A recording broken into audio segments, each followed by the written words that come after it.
আমরা শুধু সংরক্ষিত নারী আসনে অলংকার হিসেবে নয়, বহুমুখী বাস্তবতা নিয়ে সংসদে যাচ্ছি।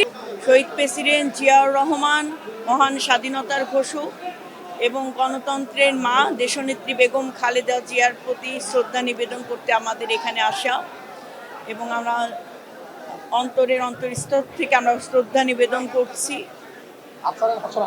যেন তাদের দেখানো পথ এবং আদর্শকে ধারণ করে, দেশপ্রেমকে ধারণ করে আমরা যেন আমাদের দায়িত্ব পালন করতে পারি। আমি কৃতজ্ঞতা জ্ঞাপন করছি মাননীয় প্রধানমন্ত্রীর কাছে।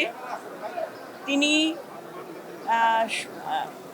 ফ্যাসিবাদ বিরোধী আন্দোলনে রাজপথের সবচেয়ে গুরুত্বপূর্ণ যে রাজপথের আন্দোলন গড়ে তোলার ক্ষেত্রে যে নির্দেশনা প্রদান করেছিলেন, আস্থা রেখেছিলেন, সেই আস্থা অনুযায়ী কাজের মাধ্যমে রাজপথের একজন কর্মী হিসেবে যে আমাকে মূল্যায়ন করেছে, আমি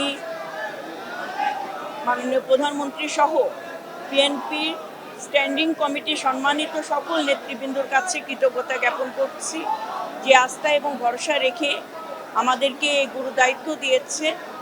আমি আমার জীবনের শেষ রক্তবিন্দু দিয়ে হলেও বাংলাদেশের পক্ষে গণমানুষের অধিকারের রক্ষার ক্ষেত্রে এবং জাতীয়তাবাদের একজন সৈনিক হয়ে আমি এই সংগ্রাম চালিয়ে যাব এবং এখান থেকে আমি কখনোই পিছু পা হব না।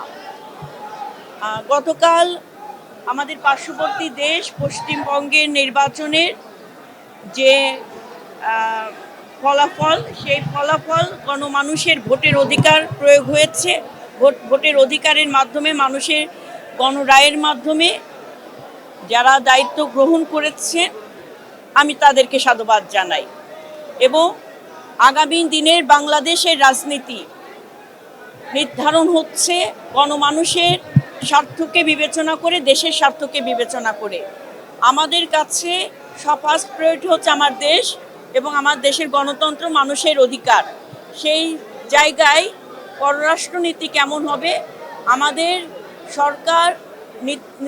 সরকার প্রধান এবং পররাষ্ট্র মন্ত্রণালয় থেকে যারা জড়িত আছেন, সকলে সঠিকভাবে দেশের স্বার্থকে বিবেচনা করে আমাদের পররাষ্ট্রনীতিগুলো নির্ধারণ হবে। সময় বলে দেবে আমাদের কখন কোন পথে হাঁটতে হবে। তার জন্য অভিজ্ঞতা যথেষ্ট আছে বিএনপি এবং এই বিএনপি সরকারের। সেই পথে আমরা হাঁটবো এবং আমরা বিশ্বাস করি বাংলাদেশের মানুষের স্বার্থে সংশ্লিষ্ট কোনো কাজের বাইরে কিংবা কোনো সিদ্ধান্ত আমরা গ্রহণ করব না। এটা আমাদের সরকারের প্রতি আমাদের আস্থা এবং ভরসা আছে। ধন্যবাদ আপনাদেরকে। আমরা বলতে চাই, আমরা শুধু সংরক্ষিত নারী আসনে অলংকার হিসেবে নয়, আমরা গণমানুষের পক্ষে বহুমুখী বাস্তবতা নিয়ে সংসদে যাচ্ছি এবং মানুষের কথাগুলো আমরা সংসদে তুলে ধরব। অনেক নিপীড়িত, নির্যাতিত মা বোন আছে, শুধু তাদের সমস্যাগুলো নয়, আগামী দিনে এই সকল সমস্যার যেন স্থায়ী সমাধান হয়, আইনগতভাবে সদ্ব্যবহার যেন পায়।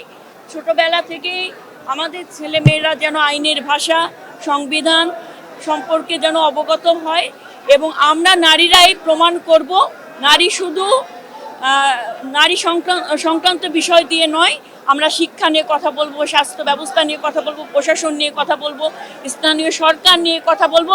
আমরা থাকবো সিদ্ধান্তের টেবিলে। আগামী দিনের পথ চলে যেন আমাদের কাজ দেখে ছোট ছোট সোনামণিরা তারাও যেন স্বপ্ন দেখে, না কারো সিদ্ধান্তের উপর জীবনের সিদ্ধান্ত মেনে নিতে হবে না, আমরাই সিদ্ধান্তের টেবিলে বসে নতুন করে দেশ গড়ব, এই প্রত্যাশা রাখছি। ভালো থাকবেন সবাই, দোয়া করবেন।